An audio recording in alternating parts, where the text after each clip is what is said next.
Akan duduk. Shalom. Apa kabar? Betul ya, luar biasa ya. Oke. Oke. Pagi hari ini saya mau bagikan kepada saudara perbedaan antara kebutuhan dan keinginan. Saya ulangi, kebutuhan dan keinginan.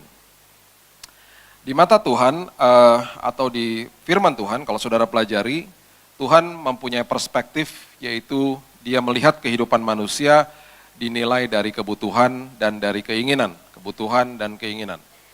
Kebutuhan itu kalau mau dirangkumkan adalah hal-hal yang esensinya sangat dasar dan luar biasa untuk kehidupan saudara. Seperti apa? Kalau firman Tuhan berbicara soal kebutuhan, itu berbicara soal keselamatan hidup, pertobatan, pemulihan, kemudian pengampunan, ya saudara, bereskan hidup saudara menjadi dewasa di dalam Tuhan dan lain sebagainya. Itu adalah ya kebutuhan. Bahasa Ibraninya kreia, ya, kebutuhan.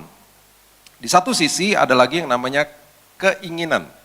Ya, keinginan. Keinginan nggak selalu salah, tapi banyak sekali keinginan yang kalau tidak terregulasi menjadi keinginan yang merupakan keinginan daging, epitomia bahasa aslinya, yaitu akhirnya menjerumuskan kita ke dalam banyak hal. Bahkan kita datang kepada Tuhan, kita berorientasi kepada keinginan daging tanpa kita sadar, dan kita minta-minta sama Tuhan, kita atur-atur Tuhan, ya kemudian kalau Tuhan gak kasih keinginan daging saya kecewa, dan bahkan banyak orang meninggalkan Tuhan.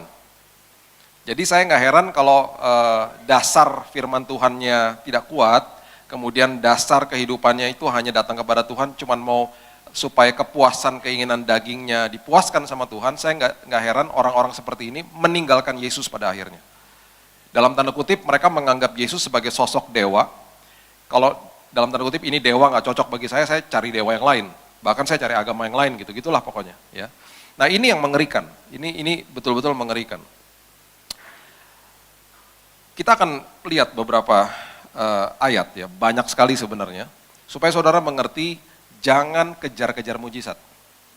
Kejar Yesusnya. Jangan kejar pemberian-pemberian Tuhan, kejar sumbernya gitu. Ya, kejar sumbernya. Makanya Matius 6 ayat 33, carilah dahulu kerajaan Allah dan kebenarannya, maka segala sesuatu ditambah-tambahkan dalam hidupmu. Ini ayat yang selalu dimanapun saya khotbah aja, ini selalu keluar nih ayat gitu. Karena ini ayat favorit saya dan ini dasar dari segala-galanya. Mungkin ayat ini nggak populer kalau nggak ada bagian keduanya, segala sesuatu ditambah-tambahkan. Bagian itu nggak ada misalnya. Carilah dahulu kerajaan Allah dan kebenaran, titik udah. Mungkin nggak begitu populer. Populernya karena ada bagian keduanya, segala sesuatu ditambah-tambahkan. Gitu. Kita jadi suka bagian itu. Padahal bagian itu bukan urusan kita. Itu urusan kerajaan surga. Itu kedaulatan Tuhan. Urusan kita adalah cari dahulu kerajaan Allah dan kebenaran ya toh. Bagian keduanya itu bukan urusan kita. Bahkan itu ada kata ditambahkan. Kalau nggak ditambahkan pun kita sudah dicukupkan sama Tuhan. Jadi nggak usah dikejar-kejar bagian itunya, ya.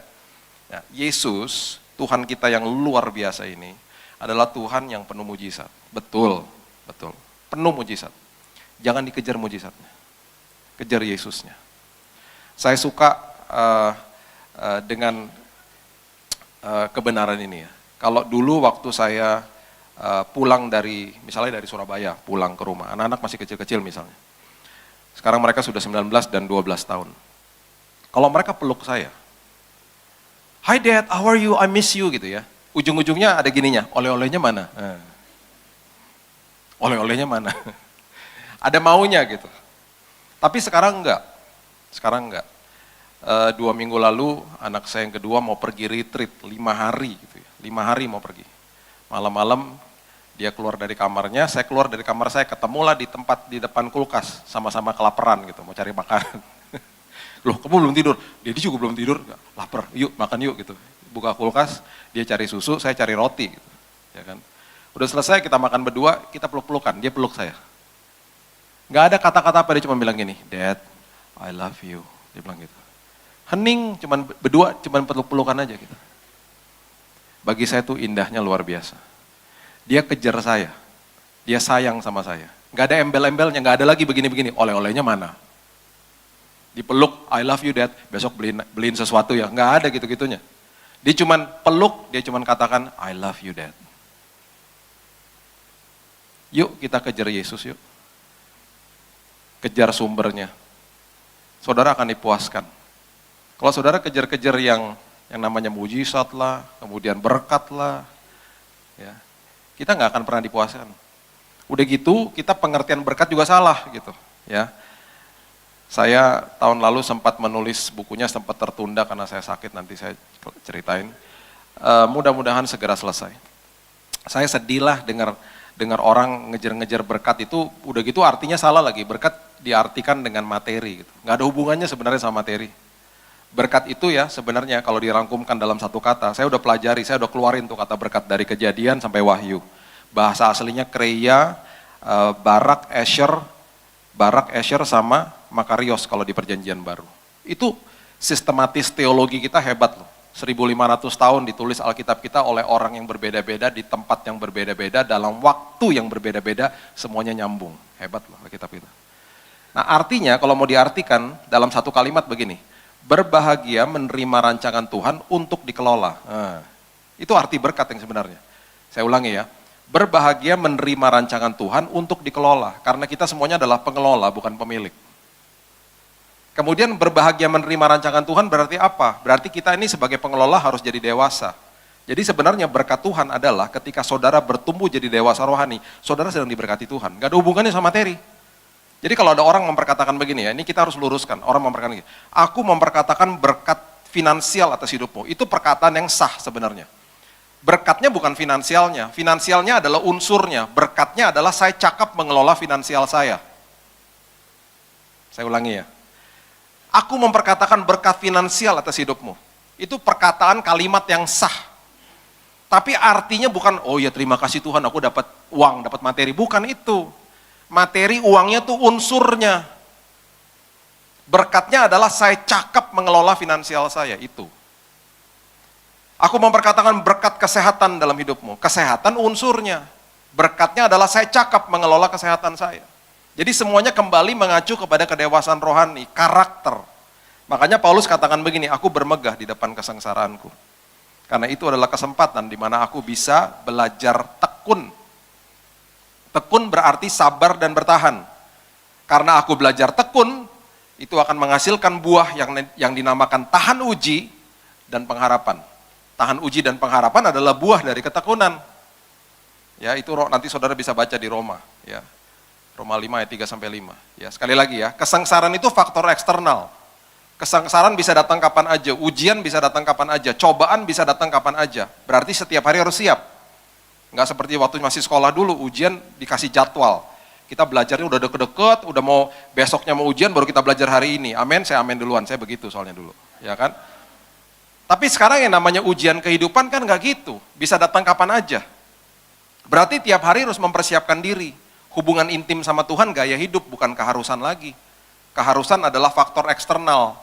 Capek, lupa, berontak. Nah itu, kalau saudara mau tahu apakah saya masih di level keharusan atau level gaya hidup. Level keharusan capek, lupa, berontak. Selalu gitu. Kalau capek, lupa, berontak tuh masih di level keharusan. Kayak anak kecil kan disuruh diharus-haruskan. Harus gosok gigi, harus makan, harus tidur gitu. Kalau nggak dia lupa lah, dia capek lah, dia malas. Capek itu berarti, udahlah malas gitu. Nggak konsisten gitu. Atau enggak ujung-ujungnya berontak, nggak mau gitu. Capek, lupa, dan berontak adalah level keharusan. Seringkali kita baca firman sama doa di level keharusan. Jangan ada di level itu, naik level yang lebih tinggi. Gaya hidup. Gaya hidup berarti nagih dari dalam. Nagih dari dalam sini. Aku mau baca firman. Walaupun secapek-capeknya pulang malam, tetap aja harus baca firman, harus doa dulu. Berkali-kali saya tidur, ada buku lah, ada firman lah di atas ini sampai besok pagi, sampai kadang-kadang lecek bukunya. Saking cintanya sama Tuhan. Yuk saudara sayang sama Tuhan yuk. Tanpa kondisi tapi ya, tanpa kondisi. Jadi waktu datang kepada Tuhan tuh betul-betul mengasihi dia. Aku mau tahu lebih lagi tentang Engkau ya Tuhan. Gak ada embel-embelnya tapi, gak ada syarat-syaratnya gitu loh. Ya, cinta sama Tuhan seperti begitu. Oke. Kita belajar ya. Jadi kalau dirangkumkan lagi, berkat adalah ketika saudara menghadapi sebuah kesulitan hidup, kesengsaraan hidup yang diubahkan bukan kesengsaraannya, tapi saudara yang diubahkan. Kesengsaraan itu urusan Tuhan, kedaulatan Tuhan. Mau diubahin, mau enggak, itu urusan Tuhan. Kita tetap senantiasa mengatakan, Tuhan engkau baik, titik, udah. Ketika kita mengatakan dan belajar seperti itu, berarti kita sedang diubahkan Tuhan dan kita menjadi dewasa rohani. Kita sedang diberkati Tuhan. Makin kita dewasa, kita diberkati Tuhan. Makin kita berubah, kita diberkati Tuhan. Itu kuncinya. Itu kunci daripada berkat yang sebenarnya. Oke, Markus 2, ayat 1-4 mengatakan begini. Markus pasal yang kedua, ayat 1-4. Kemudian sesudah lewat beberapa hari, waktu Yesus datang lagi ke Kapernaum, tersiarlah kabar bahwa ia ada di rumah. Maka datanglah orang-orang berkerumun sehingga tidak ada lagi tempat, bahkan di muka pintu pun tidak. Sementara ia memberitakan firman kepada mereka, ada orang-orang datang membawa kepadanya seorang lumpuh digotong oleh 4 orang. Tetapi mereka tidak dapat membawanya kepadanya karena orang banyak itu, lalu mereka membuka atap yang ada di atasnya, sesudah terbuka mereka menurunkan tilam tempat orang lumpuh itu terbaring. Saya mau ajak saudara ke dalam peristiwa ini, ya. Bayangkan tempat yang begitu rame, penuh sesak, ya. Yesus ada di depan, lagi sedang berkhotbah, kasih sharing firman dan lain sebagainya. Orang lumpuh ini, Alkitab tidak mendokumentasikan siapa yang dengar duluan tentang mujizat-mujizat yang Yesus ajarkan dan lakukan. Kemudian nggak tahu siapa yang inisiatornya, mereka katakan, yuk kita ketemu Yesus. Mereka punya keinginan satu, kalau baca cerita ini, supaya sang lumpuh ketemu sama Yesus, dan sang lumpuh disembuhkan sama Yesus. Betul? Kejar mujizat. Nah, yang saya kagum ya sebenarnya dari cerita ini ya, mereka orang Sunda bilangnya kekeh gitu ya. Kayaknya nggak ada nyerahnya gitu. Saya nih, kalau lagi di antara 4 orang itu yang lagi bawa tilam, masuk ke ruangan rame misalnya ya, Yesus di depan, bawa orang lumpuh loh, ya berempat nih. Mau masuk misalnya, tempatnya udah rame, pasti saya bilang gini, pulang aja yuk. Lain kali, kalau udah tahu ada KKR-nya Yesus, lihat yang benar, ya. Kalau cek Instagram, lihat yang benar, jamnya jam berapa, ya kan. Datangnya lebih cepat, udah tahu bahwa orang lumpuh. Datang sejam sebelumnya, biar duduk di depan, gitu loh, ya kan. Ini udah rame kayak begini, udah pulang aja yuk, gitu. Kalau saya begitu. Males lagi. Kalau cuman sendirian ya bisa lah nyempil sampai ke depan. Ini berempat bawa orang lumpuh. Kalau saya pasti pulang. Udah kita cari lagi schedule berikutnya di mana, kita samperin tuh Yesus. Kita datang lebih pagi. Bener nggak? Ya kan? Kalau saya begitu ya, saya nggak tahu saudara. Saya begitu, malas sudah ngeliatnya. Udah rame orang penuh sesak. Ini enggak. Niat banget gitu loh. Niat naik ke atas atap. Sekali lagi ya, bawa orang lumpuh loh. Alkitab tidak mendokumentasikan apakah lubang di atas atap itu udah ada atau harus dibobok atapnya. Kalau itu harus dibobok di atapnya, itu berarti kan keribetan yang berikutnya. Mereka naik dulu ke atas misalnya ya, terus sama temannya begini. Dia harus ngebobok supaya nanti tilamnya diturunkan di depannya Yesus kan. Jadi dia dari bawah harus begini-begini. Tunggu, Yesus di situ. Ya, mundur dikit. Iya, oke, tandain ya gitu. Udah gitu belum lagi perkakasnya harus dibawa ke atas. Ribet kan? Makanya saya bilang apa? Kalau saya pulang. Ribet banget. Ini berarti keinginannya luar biasa. Udah gitu nih oke deh ya, udah beres dibobok atau dibuka atapnya. Naikin orang lumpuh ke atas kan nggak gampang. Alkitab tidak mendokumentasikan orang lumpuh ini beratnya berapa. Kalau beratnya 100 kilo gimana kalau dia gemuk? Ayo. Naikinnya kan ribet. Pasti pakai, zaman itu kan pakai tali lah naikinnya. Pelan-pelannya 1, 2, 3 tarik, pasti di bawah juga ada yang bantuin gitu, megangin 1, 2, jangan sampai jatuh, udah lumpuh makin lumpuh ntar. Ya kan, tarik pelan-pelan, udah berat banget pasti sampai ke atas. Udah sampai di atas, harus diturunin lagi. Harus diturunin lagi dari atas ini. Dan menghadapi semua jemaat yang pasti pada kaget. Bayangin saya lagi khotbah begini tiba-tiba ada tilam turun. Berhentilah kita ibadahnya sekarang langsung. Apaan nih? Kan itu kan semuanya kalau dipikirin semuanya. Sekali lagi kalau saya pulang. Gak mau kayak gitu-gituan, ribet. Lalu aja urusin sendiri, gue gak mau. Ini enggak nih niat banget nih. Ini benar-benar kelompok ini niatnya luar biasa. Punya satu keinginan, ngejar apa? Ngejar mujizat. Mungkin rumahnya jauh kita gak tahu. Udahlah gak ada kesempatan lagi. Yang berikutnya jauh, Yesus khotbahnya 100 mil dari sini. Udahlah gak bisa lah, ini cuma kesempatan satu-satunya. Pokoknya gua harus sembuh gitu dia ngomong gitu mungkin kan. Dituruninlah airnya. Nuruninnya kan juga ribet. 1, 2, 3, 1, 2. Miring. 1, ribet banget ya pokoknya. Setelah melewati semua keribetan ini, sampai di depan Yesus, mereka kan udah pasti sering dengar kalau Yesus lagi menyembuhkan seseorang. Biasanya kalau menyembuhkan seseorang, apalagi yang lumpuh, ngomongnya gimana sih? Angkatlah tilammu dan berjalanlah. Ya kan, kita aja udah tahu, kita udah sering dengar kata-kata Yesus begitu di firman Tuhan. Ya kan? Ini ya, udah lewatin begitu banyak keribetan, akhirnya sampai di depan Yesus. Nih, coba lihat ayat 5. Kita baca coba. Ayat 5 coba. Ketika Yesus melihat iman mereka, berkatalah ia kepada orang lumpuh itu, angkatlah tilammu dan berjalanlah. Tidak. Imanmu menyelamatkan engkau, berjalanlah. Enggak. Apa dia katakan? Hai anakku, dosamu sudah diampuni. Itu kalau film kartun ada bunyi begini tuh. Ngek, ngek, ngek, ngek. Penonton kecewa. Itu pasti ya, saya bisa ngebayangin tuh si lumpuh waktu itu. Dia pasti kan, mungkin teman-teman kan di atas yang berempat, kan lagi nurunin dia. Dia pasti ngomong gini, lu udah kasih tahu nggak? Gue butuh kesembuhan, bukan dosa diampuni. Lu udah kasih tahu nggak? Lu udah WhatsApp nggak tadi sama dia? Sama orang gereja? Sama koordinator? Gue butuh kesembuhan. Pasti kecewa. Ini yang saya katakan dari tadi. Ya, perhatikan ini dan catat ini baik-baik di hati saudara. Tuhan adalah Tuhan yang menjawab kebutuhan, bukan keinginan. Saya ulangi ya, sebentar lagi saudara akan makin mengerti.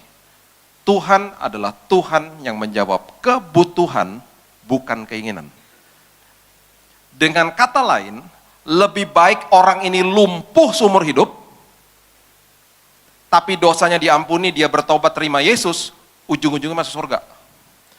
Daripada disembuhin, dikasih keinginannya, kebutuhannya nggak beres, ujung-ujungnya neraka. Bukan Tuhan seperti itu.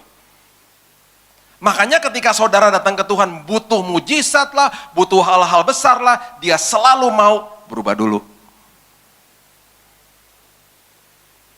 Aspek hidupmu apa yang belum berubah? Catat ini. Tuhan adalah Tuhan yang penuh mujizat.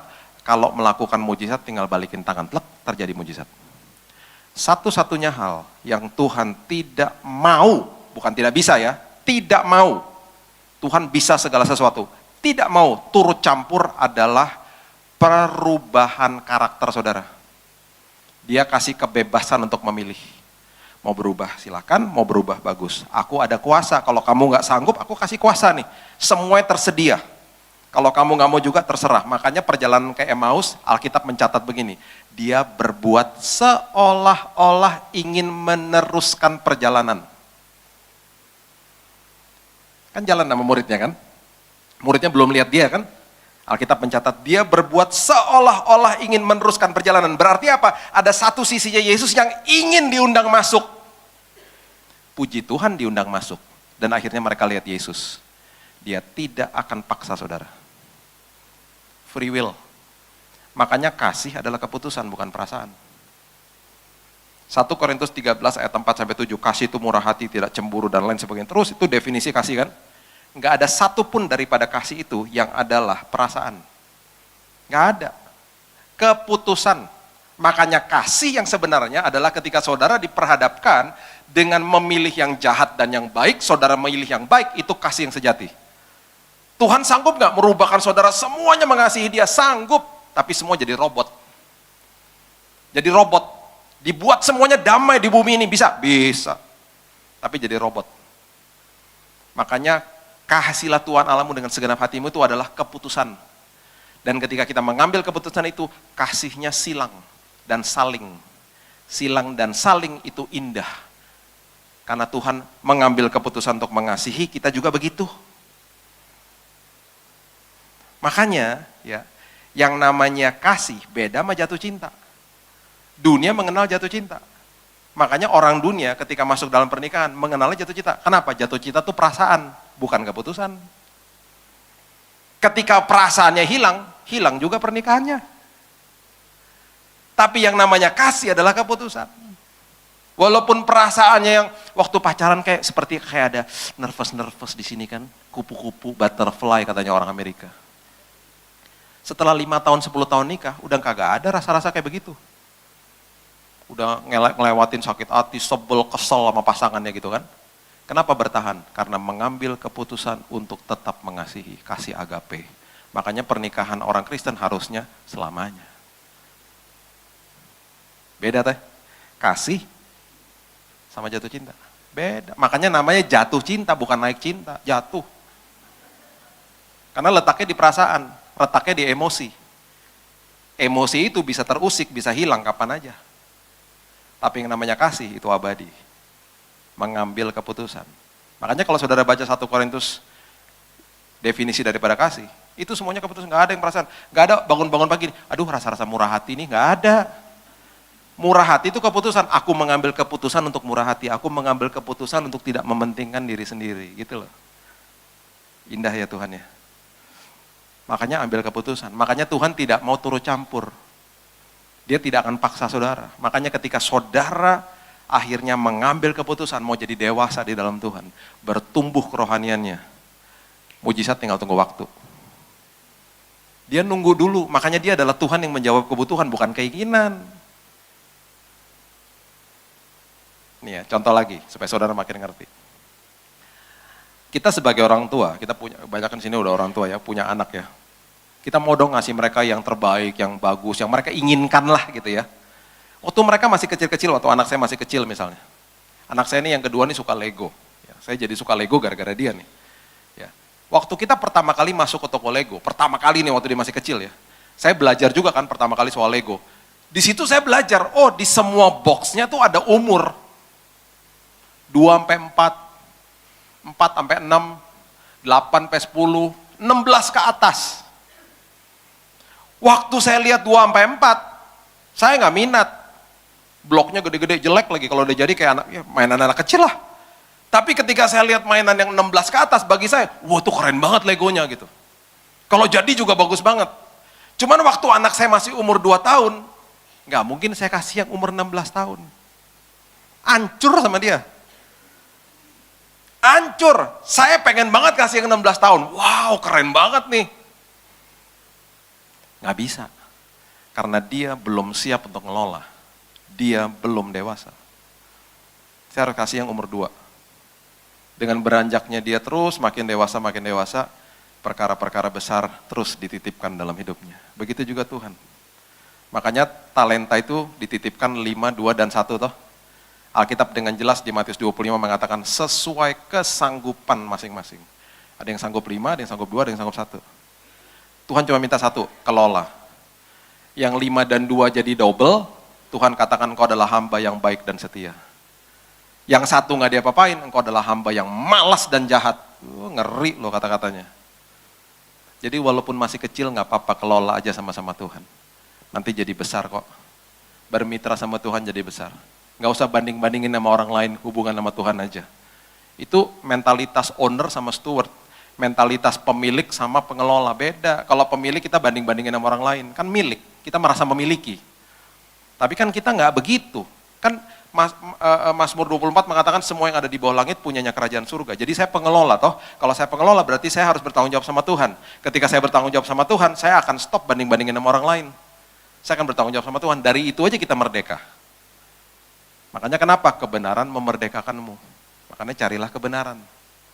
Itu maksudnya. Ternyata cek dan recheck lagi, orang lumpuh ini belum bertobat. Percuma disembuhin kalau dia nggak bertobat. Bertobat dulu, beres dulu, dosanya diampuni dulu. Setelah itu beres, nanti saudara baca lagi di rumah. Ya di Markus 2 ini, di ujung daripada perikop cerita ini, akhirnya dia disembuhkan Tuhan. Dan semua orang takjub melihat mujizat yang Yesus adakan. Tapi sebelum keinginannya dijawab, kebutuhannya beres dulu. Jadi kalau lagi minta sesuatu sama Tuhan, bilang gini, Tuhan, apalagi dalam hidupku yang masih belum beres? Aku masih mau harus tumbuh dewasa di dalam Tuhan. Supaya perkara-perkara besar nanti Tuhan titipkan dalam hidupku. Aku mengejar Engkau ya Tuhan, bukan kejar mujizatnya. Orang kusta disembuhkan 10, yang balik cuma 1. Karena yang 9 terpesona sama pemberian Tuhan. Sama seperti anak kecil, ketika dapat kado, terpesona sama pemberiannya, kabur sama pemberiannya. Anak-anak saya begitu dulu waktu masih kecil. Dikasih kado, ngacir sama kadonya. Orang tua bilang apa? Bilang apa? Terima kasih, thank you dad. Waktu bilang terima kasih juga kita nggak dilihat. Yang dilihat kadonya. Thank you dad, thank you mom. Nggak dilihat, kita nggak peduli. Dia bilang terima kasih karena disuruh. Dia terpesona sama pemberiannya. Orang kusta yang 9 terpesona sama pemberian Tuhan. Ye, sembuh, kabur. Yesus tanya gini sama yang satu. Yang satu datang terpesona sama sang sumber. Makasih ya Tuhan. Yang 9 mana? Tahu, kabur. Ada perkenanan ekstra Tuhan mau kasih. Kesembuhannya belum sempurna. Nanti saudara baca di Lukas 17 ayat 17 sampai 19, nanti saudara baca di rumah. Catat aja. Kalimat bahasa Indonesianya kurang jelas sebenarnya. Dikatakan begini, makanya harus terus baca bahasa asli ya. Kalimatnya gini, imanmu telah menyelamatkan engkau. Bahasa Inggrisnya, thy faith has made you whole. Kata whole itu artinya kesembuhanmu sempurna. Maksudnya apa? Bekas kustanya hilang. Yang 9 disembuhin, bekas kustanya masih ada. Makanya Yesus tanya gini, mana yang 9? Belum selesai. Kesembuhannya belum selesai. Udah kabur, terpesona karena disembuhin. Ye, sembuh. Ada perkenanan double. Mana yang 9? Cuman satu yang balik, terpesona sama sang sumber. Thank you ya Tuhan. Imanmu menyelamatkan engkau, kesembuhanmu sempurna, bekas kustamu hilang. Tidak ada satupun orang akan tahu bahwa engkau bekas pengidap kusta. Yang 9-nya ketahuan, masih ada bekasnya. Yuk terpesona sama Yesus. Banyak perkara besar dia siapkan bagi saudara. Dia adalah Tuhan yang menjawab kebutuhan, bukan keinginan. Ada seorang anak muda datang kepada saya, kira-kira ini cerita sudah lama sekali. Kira-kira 19 tahun yang lalu, tahun 2000 atau 2001 saya lupa. Di rumah saya sedang terjadi komsel, kelompok sel. Semua udah pulang kecuali dia. Dia nggak pulang. Setelah dia nunggu semua pulang, dia datang kepada saya bilang begini, Kak, manggil saya Kak, tolong doain dong. Doain apa?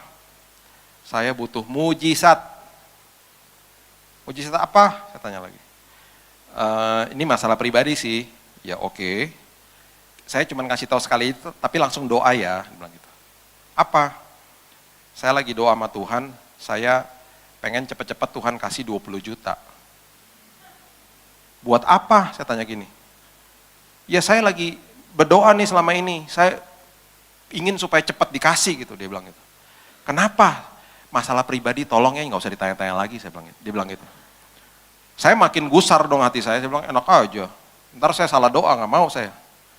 Maaf, kalau kamu minta saya doain, saya harus tahu kenapa, 20 juta buat apaan, saya bilang gitu.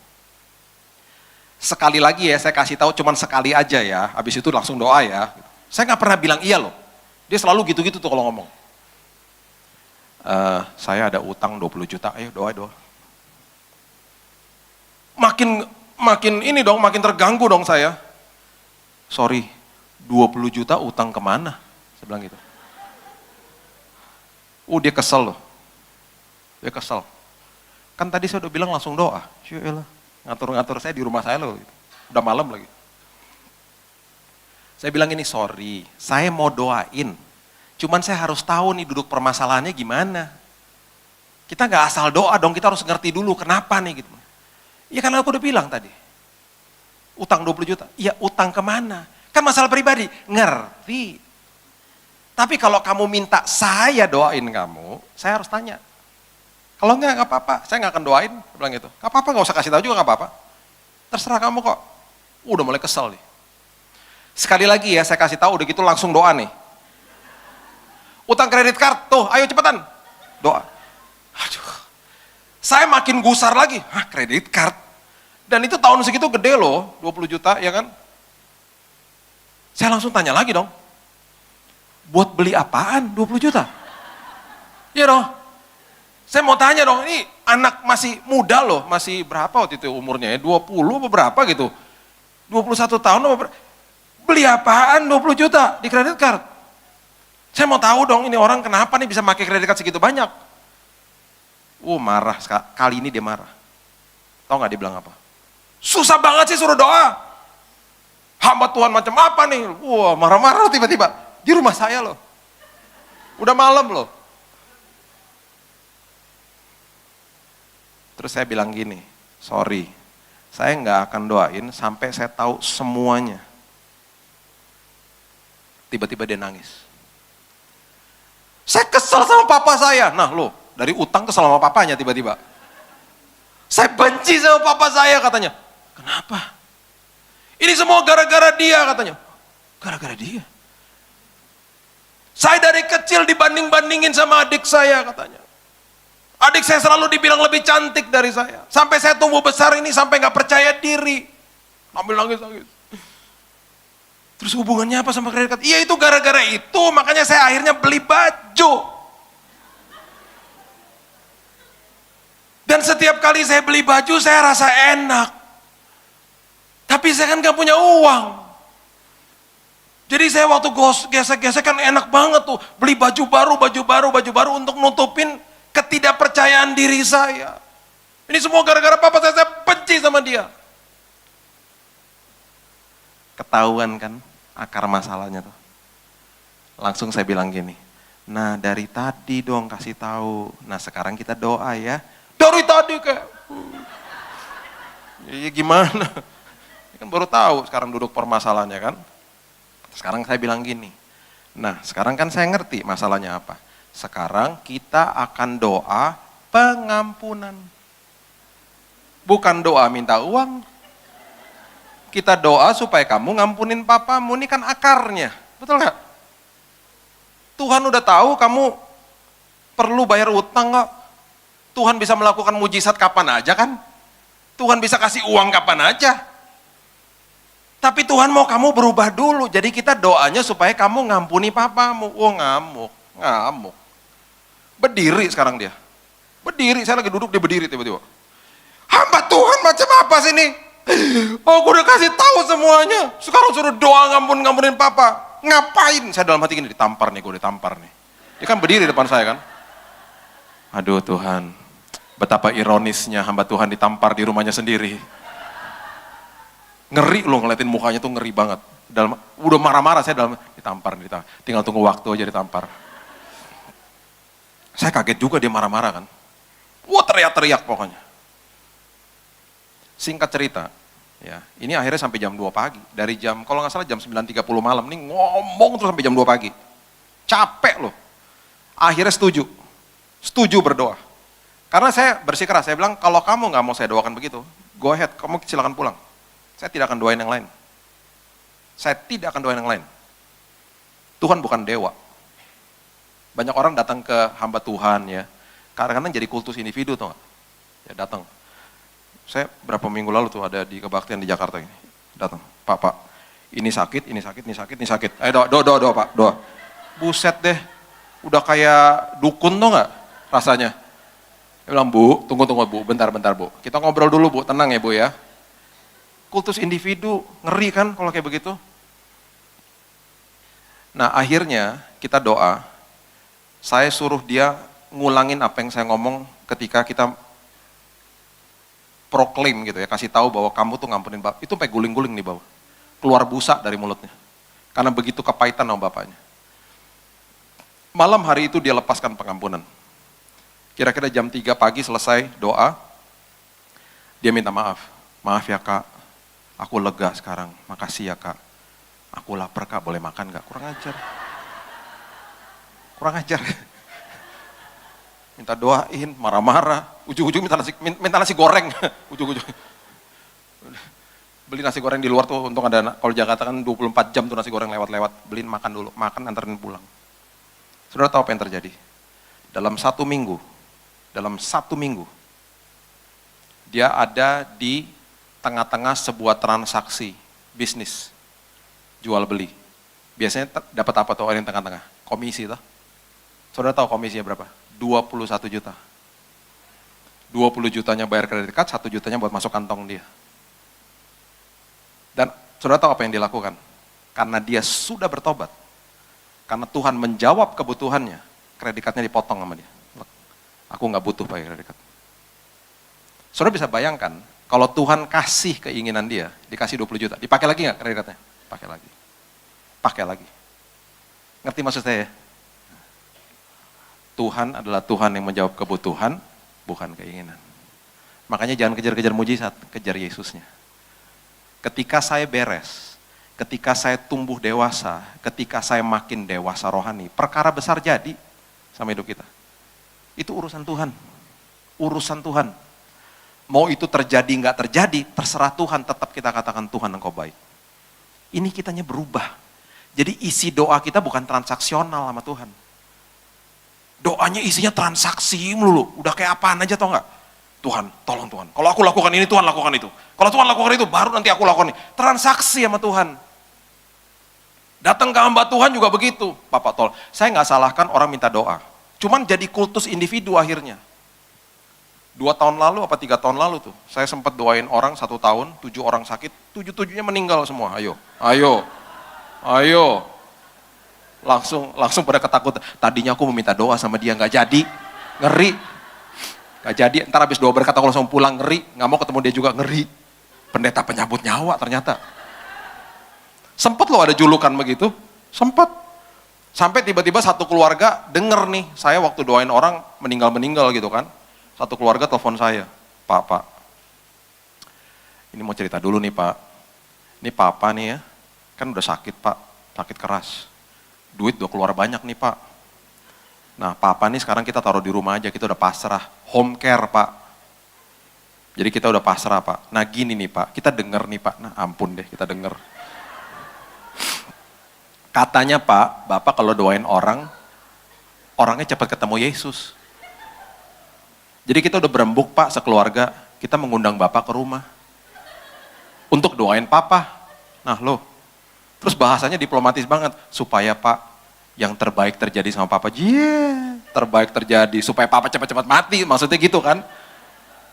Supaya yang terbaik terjadi. Saya pas ada waktu, saya datang. Di Jakarta. Waktu perjalanan ke sana dengan istri saya di mobil, saya bilang gini, lucu juga ya, biasanya hamba Tuhan dipanggil doa kesembuhan, ini enggak, doa kematian. Ngeri kan? Sampai di sana, masuk kamar, saya minta izin, saya boleh baringan sama Om ya, gitu. Dia kan tidur, udah nggak bisa ngapa-ngapain, udah lumpuh, saya tidur sama dia, baringan. Om, doa ya Om. Saya baringan sebelahnya. Udah nyanyi, semua nyanyi. Nyanyi nyembah Tuhan. 1 jam lah kita di situ. Di tengah-tengah lagi puji-pujian penyembahan, si Om ngomong sama saya, Pak, tadi yang saya lihat bukan Bapak sama istri saja yang datang, lebih dari 2 yang datang. Langsung keluarganya kisruh, malaikat penjemput, Buset deh, ampun. Singkat cerita kita doa, habis doa saya diajak makan siang di rumahnya. Mukanya lega semuanya. Seolah-olah kayak gini, makasih ya Pak, udah didoain. Sekarang tinggal tunggu waktu aja nih gitu. Seolah-olah. Udah selesai saya pulang. 1 minggu setelah itu saya dapat telepon. Pak, mujizat terjadi Pak. Apaan? Pak, luar biasa loh Pak. Papa sekarang jalan Pak. Pulih total, bisa diajak ke mall, jalan-jalan luar biasa Pak. Thank you ya Pak, terima kasih. Saya juga seneng dong. Puji Tuhan ya, Tuhan jawab luar biasa. Saya bilang sama istri saya, si Om sembuh loh. Luar biasa loh, pasien pertama sembuh katanya. yang lainnya mati semua. Makanya gak bisa kultus individu, kedaulatan dalam tangan Tuhan. Mau sembuh mau enggak, urusan Tuhan kok. Yang penting kita berubah, yang penting dalam sini beres. Ujung-ujungnya kekekalan sama Tuhan kok. Gak usah kasih kondisi sama Tuhan, gak usah kasih syarat sama Tuhan, gak usah kecewa sama Tuhan. Ya kan? Yang berikutnya nih. Coba saudara baca ini. Yohanes pasal yang ketiga, ayat 1 sampai ketiga. Yohanes pasal yang ketiga, ayat 1 sampai 3. Adalah seorang Farisi yang bernama Nikodemus, seorang pemimpin agama Yahudi.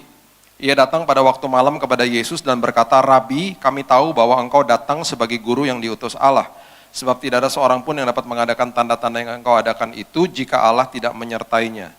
Ini pemimpin agama Yahudi, seorang Farisi, pemimpin loh, ya datang kepada Yesus. Makanya dia datang malam-malam karena dia mau kasih pujian rupanya, supaya teman-temannya nggak lihat. Isi pujiannya, kalau kita bahasakan dalam bahasa sekarang kira-kira begini, Yesus, memang luar biasa sih pekerjaan engkau. Kalau Bapa di surga tidak menyertai engkau, nggak mungkin kau bisa melakukan kayak begitu. Dengan kata lain, dia mengakui kedaulatan Tuhan. Dan konteksnya pujian loh. Memuji, memberikan sebuah apresiasi. Kalau kita dipuji, bahasa kita seperti apa sih? Bajunya bagus deh, makasih. Ya kan? Orang Indonesia kan gitu kan? Atau enggak, bajunya bagus deh, enggak udah lama kok ini gitu kan. Rambutnya bagus deh, oh ngenyek. Biasanya kan begitu kan? Ya kan? Ayat ketiga, saudara baca coba ayat ketiga. Nggak ada hubungannya. Makanya Yesus adalah Tuhan yang selalu menjawab. Saya kalau baca ceritanya dia, kalau lagi baca rangkaian kata-kata, dahsyat. Banyak orang tersinggung pasti kalau dia ada sekarang nih. Pasti banyak tersinggung sama Yesus. Lihat nih ayat ketiga, dia nggak ada bilang-bilang terima kasih, nggak ada. Dia bilang gini, Yesus menjawab katanya, aku berkata kepadamu sesungguhnya jika seorang tidak dilahirkan kembali, ia tidak dapat melihat kerajaan Allah. Nah loh, bayangin kalau Yesus lagi khotbah di sini, saudara datang nih habis ibadah nih, datang. Yesus makasih ya, khotbahnya dahsyat. Bertobatlah karena kerajaan Allah sudah dekat. Tersinggung nggak saudara coba? Bu Eli jangan diundang lagi deh, jangan. Tersinggung pasti banyak orang, karena dia adalah Tuhan yang nggak ada neko-nekonya. Menjawab kebutuhan bukan keinginan. Nggak ada tuh bilang terima kasih ya, mana teman-temanmu yang lain, datang sini dong kita komsel bareng, nggak ada. Kenapa? Karena orang Farisi adalah orang-orang yang tidak percaya kelahiran baru. Dijawab langsung kebutuhannya. Ayo dong, kamu jangan cuma muji aja, kamu harus percaya sama kelahiran baru. Baru kamu bisa melihat kerajaan Allah. Luar biasa Tuhan kita. Makanya terus kejar kedewasaan rohani. Ya, kejar kedewasaan rohani. Ayat yang terakhir saya bagikan kepada saudara. Markus pasal yang ke-15, ayat yang ke-22 dan 23. Ini ayat luar biasa. Dan ini ayat seringkali hanya dibaca sepintas aja. Markus 15 ayat 22 sampai 23. Dikatakan begini. Mereka membawa Yesus ke tempat yang bernama Golgota yang berarti tempat tengkorak. Lalu mereka memberi anggur bercampur mur kepadanya tetapi ia menolaknya. Kalau dibaca singkat aja, kita mungkin nggak akan ngerti esensinya. Maksudnya apa? Gini. Anggur yang bercampur sama mur itu adalah penangkal sakit. Nah, udah menjadi tradisi tentara-tentara Romawi, kalau orang-orang disalib, di ujung sebelum kematian dia, dikasih anggur bercampur sama mur supaya kematiannya dalam bahasa Inggris bearable, atau gampang atau bisa ditanggung dengan secara fisik, enak lah gitu. Penangkal sakit soalnya. Karena ketika berjam-jam tergantung di atas kayu salib, ini semua rusuk-rusuk ini sakitnya luar biasa. Goyang sedikit aja bisa menjerit saking sakitnya. Makanya ada dokumentasi ketika itu diberikan anggur bercampur dengan mur, itu orang-orang yang ada di atas kayu salib seperti dapat tenaga ekstra, mulutnya itu bisa begini. Cepetan kasih gitu. Nagih, dagingnya itu nagih. Karena itu penangkal sakit. Itu bagi mereka tuh sesuatu apa ya? Sesuatu yang meringankanlah beban mereka, kira-kira begitu. Yesus adalah 100% Tuhan, 100% manusia, betul? Tubuhnya sama seperti saudara dan saya. Ketika disakiti sama sakit juga dan tidak mau sakit. Punya keinginan secara daging untuk tidak mau sakit. Sama. Kayak saudara misalnya masuk ke dalam dapur pagi-pagi, megang tekok panas. Nggak sengaja. Tangannya pasti nolak. Au, pasti kan gitu. Nggak ada orang pegang tekok panas. Au, tangannya gini terus. Au, nggak ada. Kan tubuhnya sakit. Kalau tubuhnya sakit, punya keinginan untuk tidak mau sakit toh. Masukin tangan ke dalam tas ibu-ibu misalnya, tiba-tiba ada peniti yang nongol gitu. Au, kan pasti gitu kan. Tangannya narik keluar, nggak mau sakit. Nggak ada yang au, digini-ginin terus tangannya, nggak ada. Makanya waktu saya pernah tur di fire station di kota apa tuh waktu itu, Anaheim atau apa. Itu orangnya bilang, itu kalau lagi masuk ke rumah yang banyak asapnya, itu ketika tangannya meraba begini ya, meraba tembok gitu, dia nggak begini tangannya. Karena kalau ada strum, itu kan dia nolak sakit. Nolak sakit itu dia otomatis bukan begini, tapi dia megang strumnya. Jadi ngerabanya harus begini. Jadi waktu tangannya nolak sakit, dia akan keluar tangannya. Nggak megang strumnya. Ada caranya, karena tubuh ini dirancang untuk tidak mau sakit. Yesus menolak keinginan dagingnya. Dia menolak anggur yang bercampur dengan mur, supaya kematiannya seperti yang dinubuatkan, anak domba Allah akan dihancurkan sampai titik penghabisan.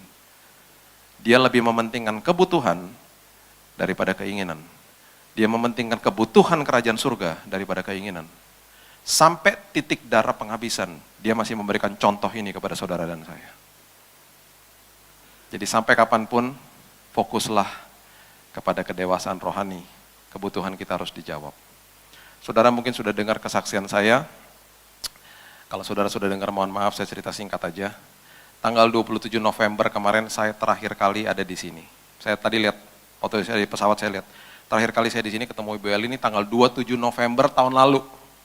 Itu saya udah sakit sebenarnya. Saya lihat fotonya, kan saya ada foto sama Ibu Eli. Mata saya udah gak benar tuh waktu itu. Cuman saya gak tahu. Singkat cerita, saudara mungkin udah dengar ya, saya kolaps di kamar mandi. Saya dibawa ke Singapura.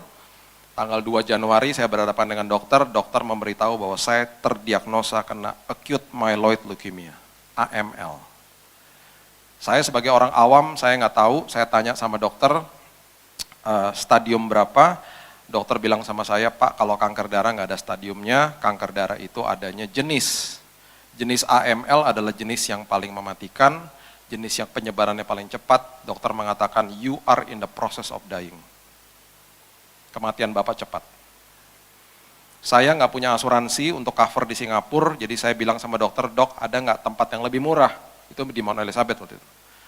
Dia rujuk ke rumah sakit SGH, itu seperti rumah sakit umum gitu ya. Bagus tapi harganya lebih murah. Kita ke sana. Pertanyaan saya cuma 2, segera kepada dokternya, dok kapan saya harus mulai treatment, kemudian berapa biayanya? Dokter bilang nggak lebih dari seminggu Pak, harus mulai treatment segera karena ini penyebarannya sudah kemana-mana. Akut. Saya terkena yang namanya infiltrasi zat asing. Jadi setelah dites gitu ya, infiltrasi zat asing itu kecurigaan besarnya itu datang dari deodoran. Saya 2 tahun pakai deodoran, sudah sampai gatel, dipakai terus ya. Kalau olahraga sampai kebuka pori-porinya, akhirnya masuk kimianya gitu ya. Jangan habis ini ibu-ibu nggak pakai deodoran ya, pakai aja ya. Jangan ketakut, ini kan saya. Jadi prinsipnya begini, dokter mengatakan begini, kalau udah gatel atau rash, pakai apapun, mau sabun kayak mau stop. Itu berarti tubuhnya udah nolak. Kemudian dokter ngasih tahu juga sama saya, Pak hati-hati dengan yang namanya laundry katanya. Kalau saudara dengar Ibu Ani, itu ada tesnya dan kemungkinan besar memang ibu ini terkena akibat laundry. Laundry itu ada sabunnya kimia. Dan seringkali kita pakai laundry setelah kita dapat hasilnya, kita masukin sama plastiknya ke dalam lemari. Bahaya. Bahaya. Kalau terima laundry, plastiknya copot. Jangan langsung pakai. Kebas-kebasin dulu, angin-anginin dulu, beberapa hari setelah itu baru pakai. Dan jangan langsung masukin lemari. Sangat berbahaya. Ya, apalagi kalau saudara keringetan terus pakai itu, wah makin cepat masuk udah. Jadi saya ini terkena infiltrasi zat asing, itu tesnya cuma ada di sana. Jadi makanya tesnya baik sekali ya, 1 jam saya dibacain tesnya. Jadi akhirnya saya ngerti kenapa gitu. Karena saya praktisi hidup sehat, dokternya juga bingung kenapa kamu bisa kayak begini. Gitu. Akhirnya setelah tahu, dokter bilang Pak nggak lebih dari seminggu harus di kemo. Waktu saya pulang, saya minta izin dulu pulang karena saya harus bawa anak saya yang kedua pulang. Karena anak saya yang kedua ini kemarin ikutan ujian nasional, dia harus pulang dulu gitu ya ke Jakarta. Dok, saya harus bawa pulang anak saya dulu. Saya minta izin. Oke, jangan lebih dari seminggu loh. Harus balik cepetan, atau nggak kamu di Jakarta terserah lah pokoknya. Kamu harus mulai kemo. Dia bilang, ini penyebaran udah kemana-mana, udah akut, dia bilang gitu. Saya sempat tanya umur saya berapa, dia nggak mau jawab. Nanti aja katanya. Aduh, makin ngeri kalau dokter bilang nanti aja. Waktu saya pulang, saya cuma bilang gini sama Tuhan. Dan saya bilang sama istri saya, jangan kasih tahu siapa-siapa. Jangan kasih tahu siapa-siapa kecuali keluarga. Jangan taruh apa-apa di sosial media. Makanya bulan lalu ketika saya ada seminar sama hamba-hamba Tuhan, 200 hamba Tuhan di Surabaya, saya rada-rada cukup keras juga ngomongnya dalam hal ini. Kenapa? Kalau hamba Tuhan lagi sakit, minta dana, mau tahu caranya? Taruh infus di tangan, ya. Tiduran di tempat tidur, foto dari situ, mukanya gini. Pas fotonya jadi lihat dulu, kurang sakit, kurang sedih, foto lagi. Udah puas, mukanya udah sakit banget, upload di Instagram. Tulis di bawahnya, doakan saya sedang sakit. Wah. Lebih ekstrim lagi, taruh lagi di bawahnya. Doakan semoga Tuhan cukupkan dananya. Wah, kode keras. Lebih ngeri lagi, taruh lagi di bawahnya. Akun BCA-nya berapa? Terus taruh kata-kata yang paling hebat di bawahnya untuk menipu semua orang. Tuhan memberkati. Bagi saya, itu eksploitasi jemaat. Bagi saya itu manipulasi Tuhan. Saya paling gak suka begitu-begitu. Makanya kalau ngomong sama hamba Tuhan, saya marah-marah kalau dalam hal ini. Saya bilang, percuma khotbah-khotbah iman di sini ketika menghadapi kesengsaraan kesulitan hidup, ngejar pipa. Manusia dipakai Tuhan sebagai pipa berkat, jangan kejar pipanya dong, kejar sumbernya dong. Saya bilang sama istri saya, jangan masukin apa-apa di sosial media. Gak usah kasih tahu siapa-siapa. Just me, just us, and God. That's it. Udah gak ada siapa-siapa lagi. Saya kalau berdoa panggil dia Daddy, saya bilang, Dad, you heard him. Daddy dengar berapa tadi? Kalau Daddy mau aku berobat di situ, you will provide, Daddy akan kasih semuanya. Benar. Dalam 3 hari, dana yang dokter bilang ada di BCA saya, persis jumlahnya. Loh, ayo. Saya bangga ceritanya, kenapa? Karena Tuhan saya tidak punya batas. Dan Tuhan saya adalah Tuhan yang saudara juga. Kalau dia mengasihi saya, dia juga mengasihi saudara, sama aja, nggak pilih kasih toh. Jadi bergantung sama dia. Efesus mengatakan, aku sediakan kepada engkau kuasa yang membangkitkan Yesus. Bayangin loh, aku menyediakan kuasa yang membangkitkan Yesus kepada siapa? Ada satu passwordnya, orang-orang yang apa? Percaya. Coba percaya aja sama dia. Saya bilang sama istri saya, nih ya, Tuhan kalau kasih ya, pas-pasan. Wah, nggak lebih nggak kurang. Supaya apa? Perjalanan imannya ngeri-ngeri sedap. Saya bilang istri saya, kita berangkat. Beneran berangkat. Kalau Tuhan sudah mulai, dia akan akhiri dengan indah. Berangkat. Sampai sana kita cari kamar yang paling murah, kamar berempat. Dok, kamar yang paling murah berapa? Berempat. Oke, kita ke sana. Masuk kamar yang berempat, pertama masuk nggak ada orang. Puji Tuhan nggak ada orang. Dalam 1 jam penuh kamarnya. Pasien datang satu-satu. Sebelah saya makanan India, depan saya makanan bakmi, terus enek lama-lama. Kondisinya udah lemes, udah habis-habisan saya. Saya waktu masuk ke rumah sakit sana udah pakai kursi roda, saya udah gak bisa jalan. Kenapa? Karena semua komponen darah saya drop. Ada 3 komponen darah yang utama di darah ya. Trombosit, itu yang menutup luka. Leukosit itu darah putih, yang menjaga ketahanan tubuh kita. Sama darah merah itu penghantar oksigen. 3-tiganya drop, udah gak bisa jalan saya. Jalan dikit udah gini. Habis, darahnya udah mau habis. Drop, harus pakai kursi roda. Udah habis-habisan, karena apa? Namanya aja acute myeloid leukemia. Itu jenis yang persis didiagnosa kepada ibu negara kita, Ibu Ani. Akhirnya, masuk ke kamar itu, saya udah makin enak, saya bilang sama dokter, Dok, saya enak banget dok, saya pengen muntah dok. Boleh nggak dok kamar yang satu sendiri aja? Karena di kan di website ada dok, kamar yang one bed, tapi bukan VIP. Kamarnya tuh kamar yang one bed itu, di atasnya kamar yang berempat, harganya nggak terlalu mahal, tapi bukan VIP. Mau dong dok kamar itu aja. Abis pak, itu kamar populer banget abis katanya gitu. Ya udah sedih lah saya bilang ya istri saya, udahlah kita doa aja lah nggak apa-apa. Apapun yang terjadi tetap aja kita memperkatakan Tuhan baik, biarin aja. Kita berdoa, nggak sampai 1 hari loh, hanya hitungan jam susternya datang ke saya. Pak, dokter barusan telepon, dokter udah pulang, dokter telepon. Dokter bilang Bapak boleh masuk kamar nomor 3 di ujung sana. Kamar nomor 3 itu adalah kamar yang namanya suite room. Suite room itu di atasnya, jadi VIP, VVIP, suite room. Itu ada ruang tamunya, ada kulkasnya, ada safety box, kamar mandinya juga kayak hotel. Bapak boleh masuk situ aja. Saya bilang nggak mau, mahal kan? Enggak, kata dokter Bapak boleh masuk situ, bayarnya yang one bed aja. Oh mau kalau gitu, mau. Istri saya tuh lagi beli makanan, saya telepon, cepetan sayang, dokter ngasih kamar nomor 3, cepetan kita pindah sebelum dokternya berganti pikiran, cepetan balik. Istri saya nggak balik-balik, jadi saya ngegeret sendiri tuh yang namanya koper, dalam kondisi lemah loh, udah lemah banget koper, jauh. Susternya hey, no, I'll help you, katanya, you need wheelchair, kursi roda, enggak, udah jalan. Cepetan sebelum dokter berubah pikiran, cepetan.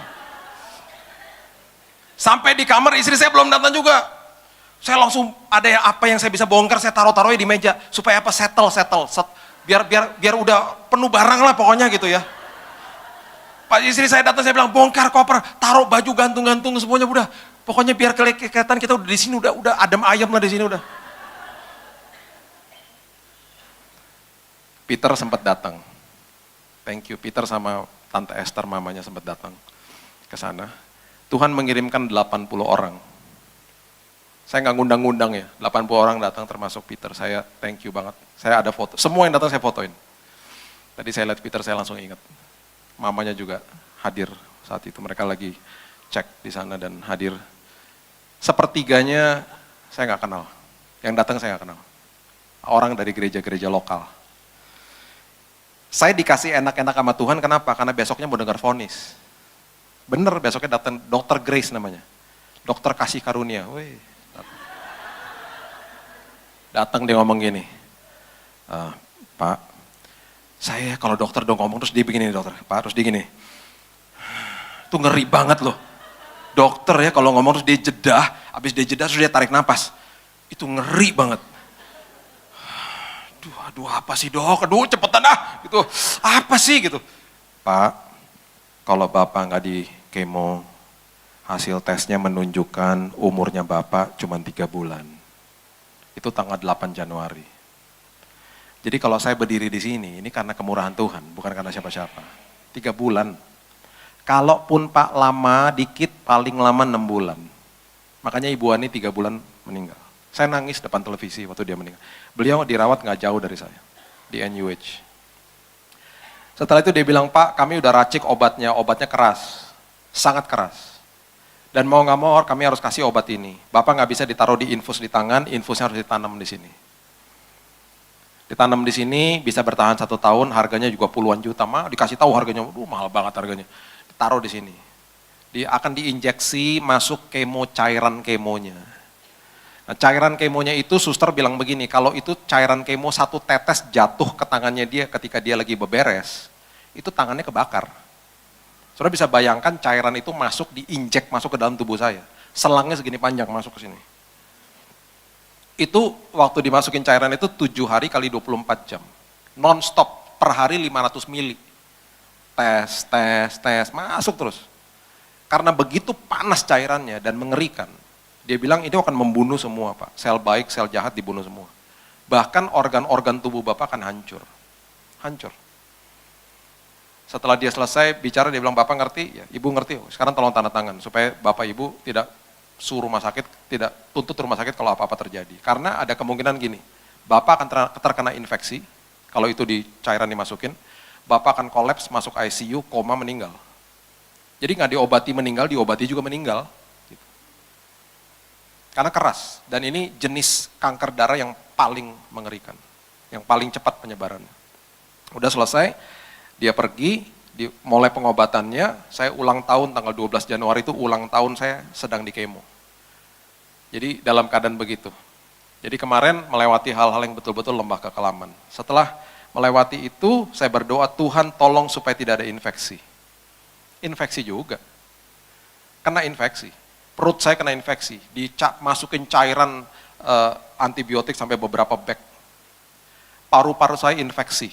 Ini cairan semua di sini. Kalau pagi-pagi bersin ini darah semua yang keluar. Sampai ditusuk dari sini, untuk dikeluarkan cairannya itu sakitnya luar biasa. Dapat 3 botol kecil-kecil segini, dikeluarin cairannya. Infeksi habis sudah. Karena leukosit saya, darah putih saya ngedrop sampai level 0,03, udah habis. Level darah putih kalau drop berarti pertahanan tubuh kebuka. Padahal harusnya 3,8 sampai 10, saya udah 0,03, udah habis sudah. Jadi akhirnya infeksi, akhirnya saya udah 1 poin, saya udah nggak tahan, saya menggigil kedinginan, dari sini menggigil, selama 30 menit tuh tempat tidur saya goyang begini, di kepala saya 40 derajat panasnya. Di titik itu saya udah nggak tahan, dokter udah standby, kalau nggak terjadi resusitasi atau nggak dia bawa saya ke ICU. Karena udah titik-titik kematian biasanya kalau kayak begitu. Di situ istri saya cokokin saya perjamuan, dia bisikin di telinga saya, jangan lupa perkatakan Mazmur 91. Di saat itu mata saya udah putih, di situ kata istri saya cerita sama saya, dia udah langsung mikir mau pakein baju apa nanti di peti mati. Dia udah say goodbye, udah bilang goodbye sama saya. Saya terakhir cuma lihat dia nangis di pinggiran saya, pegangin tangan saya, hilang. Saya hilang, udah selesai. Nggak tahu gimana, dokter udah nunggu, nggak tahu gimana, nggak sampai 10 menit, tiba-tiba badan saya kayak dibangunin Tuhan gitu. Blok, bangunnya kaget gitu, kaget gitu ya bangunnya. Keringetannya luar biasa, sampai netes-netes semuanya. Seolah-olah seperti virus-virusnya pada keluar lah semuanya. Ya, semuanya keluar. Dan saya nggak jadi masuk ICU, karena saya pulih ketika dimasukin mesin, dicek suhu tubuhnya turun sampai 36,8. Kemudian di screen-nya ditulisnya begini, normal gitu. Normal, hari itu langsung normal. Saya nggak sampai masuk ICU. Dari awal sampai akhir, nggak pernah masuk ICU. Tapi mendekati titik-titik kematian seperti itu. Sampai-sampai besoknya saya bilang gini, Tuhan, terima kasih ya Tuhan, tolong aku. Tapi kemarin tuh ngeri loh Tuhan. Tiba-tiba ada suara begini, udah nggak apa-apa, makin ngeri, makin seru nanti kesaksiannya. Aduh, Tuhan, please deh Tuhan. Singkat cerita, akhir bulan selesai semuanya. Tagihan rumah sakit naik 3 kali lipat. Saya nggak tahu gimana, ada orang datang yang tadi saya katakan, sepertiga juga saya nggak kenal, ada yang masuk ke bisnis office dan lain sebagainya. Kami pulang dari rumah sakit, bukan sekedar rumah sakitnya kebayar lunas, bawa uang kelebihan pulang. Saya nggak ada asuransi loh, tapi Tuhan saya adalah asuransi saya. Ada seorang bapak datang kepada saya ngomong gini, Pak, kalau bulan depan ada tagihan rumah sakit, kasih tahu saya, Tuhan gerakan saya untuk bayarin. Saya bilang gini sama dia, saya berterima kasih, saya menghormati. Saya tanpa mengurangi rasa hormat saya, Pak. Saya tidak akan pernah kasih tahu Bapak. Kenapa, Pak? Itu prinsip, Pak. Dari awal saya udah ngasih tahu dan saya ngadunya sama Bapak saya di surga. Kalau Bapak digerakkan sama dia, Bapak tanya sama dia aja, jangan tanya saya. Saya tidak akan pernah bypass. Ngerti ya, saudara ya? Karena bagi saya itu prinsip. Saya dalam hal kayak begitu, saya sangat sensitif dan saya nggak mau melukai hati Bapak saya di surga. Sumber saya dia. Saya mengucap syukur kalau Bapak mau digerakkan. Saya mengucap syukur, tapi sumber saya dia. Dia mengerti, dia diberkati, dia melihat kemuliaan Tuhan, saya juga begitu. Akhirnya jadi luar biasa. Ya. Bulan Februari dicek, dokter masukin saya di kamar lagi. Dia katakan, Pak, ini jarang terjadi, hampir nggak pernah nih kayak gini terjadi. Kansernya 0, Pak, hilang. Bulan Februari awal hilang. Ya Pak, kita rawat Bapak dulu ya, kita kasih obat ringan-ringan, nanti 2 kali di sini, 2 kali di Jakarta, ringan. Jadi bulan Mei selesai semuanya perawatan saya, bulan Mei sampai bulan Juni, kemarin saya dicek lagi terakhir, di situ keluar tesnya hasilnya mengatakan bukan sekedar sel kankernya tidak ada, indikasi ada sel kanker pun tidak ada, hilang. Bahkan perawatan di stop, bahkan obat pun nggak ada. Saya pulang tuh nggak ada obat dok, nggak ada, udah selesai udah. Pertanyaan pertama, dok boleh khotbah lagi? Boleh. Boleh traveling lagi? Boleh, makanya saya ke Surabaya. Gitu. Kemudian yang paling luar biasa terakhir kemarin, semua organ tubuh saya dicek. Kan tadi awalnya kan dokter bilang itu kan menghancurkan organ. Tidak ada satupun yang terluka, semuanya normal dan baik semuanya. Kalau itu bukan Tuhan, nggak mungkin saudara. Paru-paru saya bersih. Yang tadinya nih darah semua yang keluar, bersih total. Perut saya bersih total. Terlalu banyak cerita yang saya bisa ceritakan, tapi saya udah terpaut waktu. Ya, terlalu banyak mujizat yang Tuhan lakukan. Intinya cuma begini, saya mau berikan kepada saudara. Mujizat bisa terjadi kapan saja. Percuma kalau saya dapat mujizat Tuhan, kalau saya tidak diubahkan Tuhan. Ngerti ya saudara ya? Saya harus diubahkan Tuhan, itu menjadi akhirnya kesembuhan itu sangat berarti bagi saya. Saya diubahkan, istri saya diubahkan, anak saya dua-duanya diubahkan Tuhan. Anak saya yang kedua adalah anak yang cukup pemalu. Kemarin dia retreat sekolahan dengan 15 sekolah yang punya ACE kurikulum. Saudara tahu apa yang terjadi? Dia bilang gini, Daddy, aku mau khotbah di sana. Kemarin dia khotbah di sana. Anak pemalu loh, aku bilang, kamu khotbah apa? Aku harus ceritain kepada semua orang dan guru-guru. Kan ada ribuan orang datang. Tentang apa khotbahnya? Mazmur 91 dan aku mau masukin kesaksiannya Dedi di situ. Anak umur 12 tahun. Anak saya yang pertama, waktu setelah selesai perawatan, dapat beasiswa dari Biola University, sekolah Kristen di Los Angeles. Dikirimin surat Dari rektornya dibilang kamu dapat scholarship, kamu dapat beasiswa bisa sekolah di situ. Itu keinginannya dia mau kerja untuk Disney, perusahaan Disney. Karena dari kecil suka Disney. Itu sekolah afiliasi dengan Disney. Dia mau disalurkan bisa kerja di sana. Satu-satu Tuhan pulihkan. Dan bukan sekedar Tuhan pulihkan, hal-hal yang gak pernah kami lihat dan pikirkan Tuhan kasih. Mujizat bisa terjadi asal kita semuanya berubah. Menjadi dewasa seperti Tuhan. Amin saudara, berikan tepuk tangan kita untuk Tuhan.